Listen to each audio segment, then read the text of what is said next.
قانون کی تعلیم حاصل کی اور سیاست میں حصہ اپنے زمانہ طالب علمی میں ہی لینا شروع کر دیا. لیکن باقاعدہ طور پر اگر کہا جائے کہ کسی لیڈر نے سیاست میں کب حصہ لیا تو انڈین نیشنل کانگریس کے پلیٹ فارم سے. لیکن انڈین نیشنل کانگریس کے پلیٹ فارم میں جب انہوں نے آغاز کیا، ابوالکلام آزاد اور دوسرے لیڈرز کے ساتھ ان کے بڑے اچھے تعلقات تھے. اب سوال ہمیں یہ نظر آتا ہے کیوں ان کے ذہنوں میں انگریز سامراج سے نفرت ابھری، ہندو سے نفرت کیوں ابھری؟ کیوں انڈین نیشنل کانگریس میں رہتے ہوئے جب انہوں نے ہندوؤں کے متعصب رویے کو دیکھا، صرف رویے کو نہیں دیکھا بلکہ عملی مظاہرہ بھی دیکھا، تو انہوں نے اپنی تمام تر ہمدردیاں صرف اور صرف مسلمانوں کے حقوق و مفادات کی طرف لے کے چلے گئے. اور تھوڑا سا ہم یہ بھی دیکھتے ہیں کہ جب وہ انٹرمیڈیٹ میں تعلیم حاصل کر رہے تھے تو اس وقت جو ان کے مضامین ہیں تو وہ سیاست اس وقت انہوں نے پڑھی اور تاریخ انہوں نے پڑھی، اور پھر جو اس وقت کا زمانے کی نارم ہے اس کے مطابق قانون کی تعلیم حاصل کی، اور اس کے بعد وہ عملی سیاست میں آتے ہیں. تو ڈاکٹر صاحبہ کیا آپ کو لگتا ہے کہ یہ جو بیک گراؤنڈ نالج تھا تاریخ کے مطالعے کا اور پھر جو وکالت ہے اس نے ان کو وہ ایڈوکیسی سکھا دی کہ وہ کاز آف پاکستان کے لیے زیادہ ووکل ہو گئے؟ اور جس طرح آپ نے بتایا انیشلی انہوں نے انڈین نیشنل کانگریس سے شروع کیا اور اس کے بعد وہ مسلم لیگ میں چلے گئے. جب وہ مسلم لیگ کو جوائن کرتے ہیں تو ہمیں یہ نظر آتا ہے کہ مسلم لیگ والا جو سارا فیز ہے اس میں he was very active, passive worker نہیں تھے وہ. جلسے ہو رہے ہیں، جب ری آرگنائزیشن آف مسلم لیگ ہو رہی ہے سرحد کے اندر تو وہاں پہ بھی وہ بہت زیادہ اپنا رول پلے کر رہے ہیں. پھر جب جناح کا وزٹ ہوتا ہے اس سے پہلے ہی ساری ارینجمنٹ کرنا، اس میں بھی سردار عبدالرب نشتر کا بہت کردار ہے. تو اس حوالے سے کس طرح سے قائد اعظم سے قربت پیدا ہوئی اور پھر محمد علی جناح سے قربت کس طرح سے ان کو کنونس کرتی ہے کہ وہ کاز آف پاکستان کے لیے رول پلے کریں as a member of all India Muslim league? دیکھیے کہ آپ نے بہت اچھا سوال کیا کہ سردار عبدالرب نشتر کا تعلق بھی ایک ایسے گھرانے سے تھا جو کہ مذہبی بھی تھے اور سیاست بھی تھی ان کے اندر، لیکن ان کے والد پسند نہیں کر رہے تھے حالات اور واقعات کی وجہ سے کہ ان کا بچہ سیاست کی طرف جائے. لیکن جب عملی زندگی میں آفٹر لائرشپ یعنی کہ قانون کی تعلیم حاصل کرنے کے بعد جب وہ خود اس میں پارٹیسپیٹ کرتے ہیں تو میں آپ کو یہ بتاؤں کہ سردار عبدالرب نشتر کو یہ کریڈٹ جاتا ہے کہ اس وقت جتنی مین ایونٹس ہو رہے تھے 1919 میں جلیانوالہ باغ کا جو واقعہ ہوتا ہے اس کی کنڈوننس کے لیے جب یہاں سے پشاور سے لوگ جاتے ہیں تو ان میں سردار عبدالرب نشتر صف اول میں شامل تھے. اچھا پھر دوسرے جو واقعات ہو رہے ہیں وہ خود بخود جوش و خروش سے جاتے ہیں. اچھا میں یہاں یہ کریڈٹ ان کے ایک دوست تھے سید تجمل حسین صاحب اور پھر جن کے ساتھ انہوں نے اپنی وکالت شروع کی، خان سعد خان کا نام ہمیں تاریخ کی کتابوں میں ان کو یہ کریڈٹ ضرور جاتا ہے کیونکہ سردار عبدالرب نشتر شروع میں تھوڑے سے اتنے زیادہ کہنے چاہیے پڑھاکو نہیں تھے لیکن آہستہ آہستہ. اچھا پھر میں آپ کو بتاؤں واقعات بہت معنی رکھتے ہیں کسی بھی شخصیت کو پروان چڑھانے میں. دیکھیں جب انڈین نیشنل کانگریس کو انہوں نے چھوڑا اور ادھر آئے آل انڈیا مسلم لیگ میں تو ابھی باقاعدہ ممبر نہیں بنتے، ممبر بنتے ہیں جا کے بہت عرصے بعد، لیکن ان کی ہر چیز میں پارٹیسپیٹ کرتے ہیں. اچھا پھر کوشش یہ کرتے ہیں کہ اپنے اصولوں کی جنگ لڑیں. یہ دیکھیں قائد اعظم کے قریب ترین آنے کا کس طرح سوال ہمارے طلبہ و طالبات کے ذہنوں میں بھی آتا ہے کہ کیوں قائد اعظم نے سرحد سے بلانگ کرنے والے لیڈر کو اپنا ایک دست راست بنا لیا. اس لیے کہ انہوں نے جو اصولوں کی سیاست کی اور اپنی بے لاگ تبصرہ، دیکھیں انہوں نے جو بھی واقعات کے جائے جلیانوالہ باغ تھا، چوری تھا، جو بھی واقعات تھے ان پر جب اپنی انڈیپینڈنٹ رائے کا اظہار کرتے تھے تو قائد اعظم محمد علی جناح آہستہ آہستہ ان پر اعتماد کرنا شروع کر دیا. اور میں آپ کو یہ بتاؤں کہ 37 میں جا کے وہ آل انڈیا مسلم لیگ کی ورکنگ کمیٹی کے ممبر بنتے ہیں. اچھا جب ممبر بنتے ہیں تو میں آپ کو یہ بتاؤں کہ آل انڈیا مسلم لیگ میں اگر انہیں کوئی عہدہ نہیں بھی دیا گیا انہوں نے ہر طرح کے جو انتظام و انصرام تھے، چاہے وہ قائد اعظم کا وزٹ ہوتا تھا، چاہے قائد اعظم آل انڈیا مسلم لیگ کی 1937 کے الیکشنز کی جو انتظام و انصرام تھے ان پر بھی ان کا انتظام بنفس نفیس خود فری کرتے تھے. اچھا پھر یہاں بھی ایک اور انٹرسٹنگ بات ہے کہ 37 کے الیکشنز ہو رہے ہیں، انڈین نیشنل کانگریس بہت فورس کر رہی ہیں ان کو، اپنے حلقہ ہے باپ سے بھی جو بھی ان کا سرحد کا تھا کہ جی آپ ہمارے پلیٹ فارم سے الیکشن لڑیں. دیکھیے قائد اعظم سردار عبدالرب نشتر کو یہ کریڈٹ جاتا ہے کہ انہوں نے مکمل صاف انکار کیا، اوپنلی اعلان کیا کہ میں انڈین نیشنل کانگریس سے الیکشن نہیں لڑوں گا.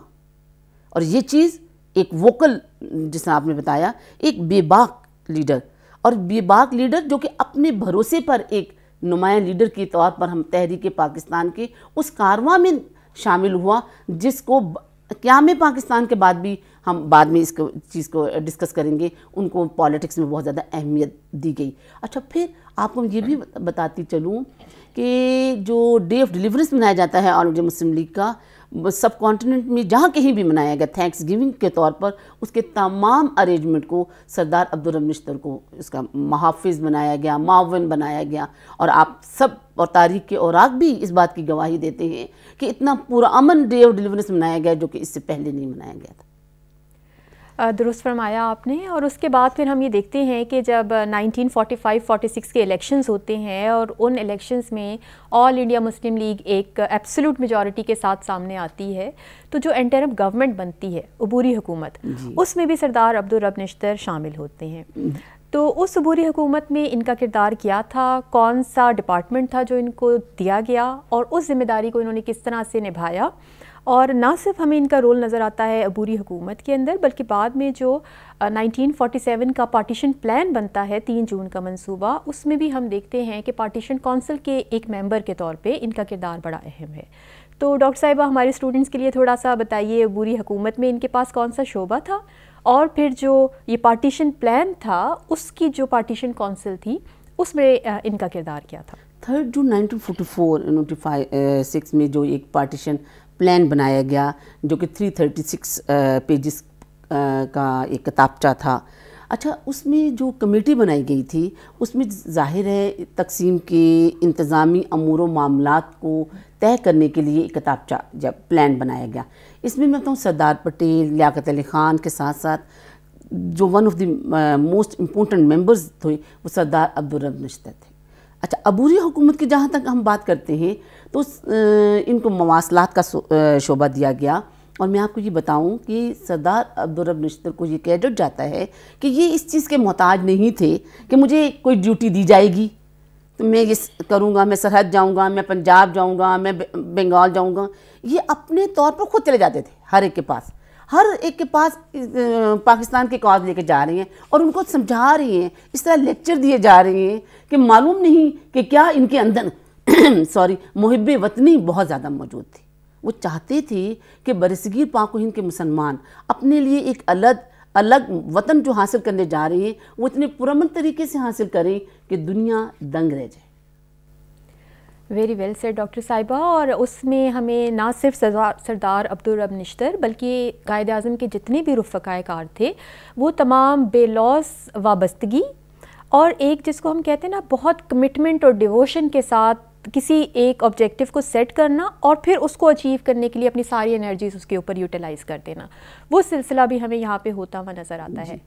پاکستان بن گیا، 14 اگست 1947 کو آزادی حاصل ہو گئی.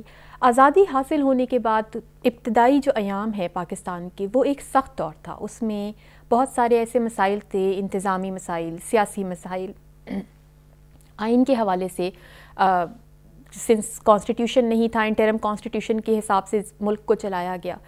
تو آزادی کے فوراً بعد وہ لیڈرشپ جنہوں نے پاکستان حاصل کیا، اب ان کی دوہری ذمہ داری تھی کہ انہوں نے آزاد تو کروا دیا، اب اس پاکستان کو اپنے قدم پر کھڑا کرنے کے لیے اپنی سروسز دوبارہ سے دینی ہے، اور وہ میرا خیال ہے ڈبل رسپانسبلٹی ہو گئی. تو اس حوالے سے بتائیے کہ قیام پاکستان کے بعد سردار عبدالرب نشتر کا سیاسی کردار کیا رہا؟ یہ آپ نے بہت اچھا کوسچن کیا اور وہ کنٹینیوٹی بھی برقرار رہے گی. 1947 کے بعد ظاہر ہے جس طرح آپ نے ذکر کیا کہ آئین کی ہمیں بہت ضرورت تھی، لیکن 35 کے ایکٹ کے اس کے حوالے سے ہم نے، لیکن میں آپ کو یہ بتاؤں جو آبجیکٹیو ریزولوشن جو ہمارے طلباء و طالبات اپنی کتابوں میں پڑھتے ہیں کہ آبجیکٹیو ریزولوشن 1949 میں لیاقت علی خان نے اس کو پاس کروایا، اس کے پیچھے بھی ایک لمبی داستان ہے، اور وہ داستان سردار عبدالرب نشتر کے بغیر مکمل نہیں ہوتی. سردار عبدالرب نشتر نے نو ڈاؤٹ اسمبلی کے اندر سپیچز کے ذریعے لوگوں کو، لیڈرز کو کنونس کیا. اس کے باوجود وہ شام کو ان لیڈرز کے ساتھ ڈسکشنز باقاعدہ کرتے تھے.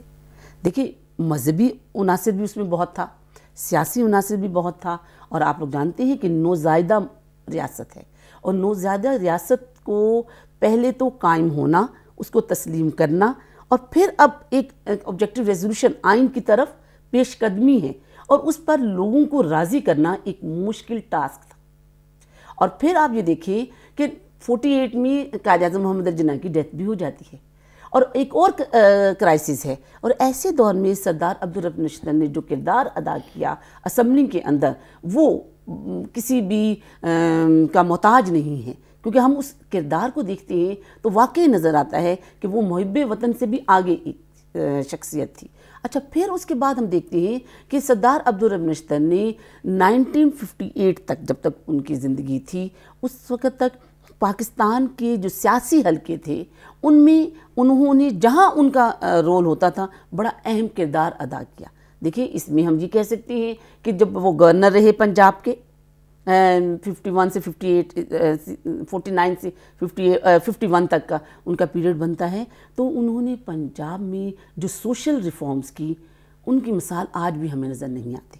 وہ گورنر ہونے کے باوجود شام کو سماجی امور و معاملات میں بہت زیادہ مشغول ہوتے تھے، اور گورنر ہونے کے باوجود سرکاری تمام چیزیں، چاہے وہ اکنامکس تھی، چاہے وہ سوشل تھی، چاہے وہ سیاسی تھی، چاہے ان کی اپنی روزمرہ ذاتی چیزیں تھیں، وہ ہر چیز کا ایک دائرہ رکھتے تھے. اور اس میں ان کی فیملی کو میں یہ کریڈٹ ضرور دیتی ہوں، اور کئی دفعہ ان کے اپنی رفقائے کار نے ان سے سوال کیا کہ آپ ایک گورنر کے بیٹے ہیں اور پیدل چل رہے ہیں. تو سردار عبدالرب نشتر کا جواب کیا تھا؟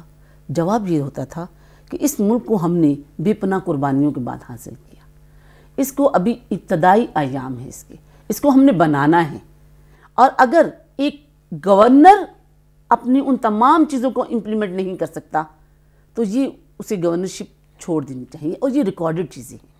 پھر لینگویج کے حوالے سے دیکھا جائے، دیکھیں میں حیران ہوئی کہ جب میں نے پڑھا کہ سردار عبدالرب نشتر نے بغیر کسی پورٹ فولیو کے، جب گورنر نہیں رہے، اس کے باوجود وہ باقاعدہ فاطمہ جناح کے ساتھ ان کے جو کردار ہے اور ان کا جو ریلیشن شپ ہے وہ اتنا ادب و احترام والا ہے کہ حیران رہ جاتے ہیں. ایک دفعہ فاطمہ جناح ان سے ملنے، سردار عبدالرب نشتر فاطمہ جناح سے ملنے جاتے ہیں، اور پھر کیا واقعات ہوتے ہیں کہ حیران ہوتے ہیں. تو پھر انہوں نے کہا کہ فاطمہ جناح میں تمہارا وہی نشتر ہوں.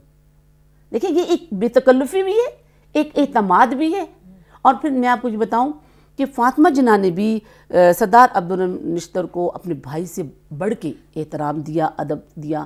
اور پھر سردار عبدالرب نشتر نے جب تک زندہ رہے انہوں نے وہ تمام امور و معاملات کو اسی طریقے سے شدت پسندی کے ساتھ، بعض مورخین یہ کہتے ہیں کہ وہ شدت نہیں، وہ محب وطن تھے.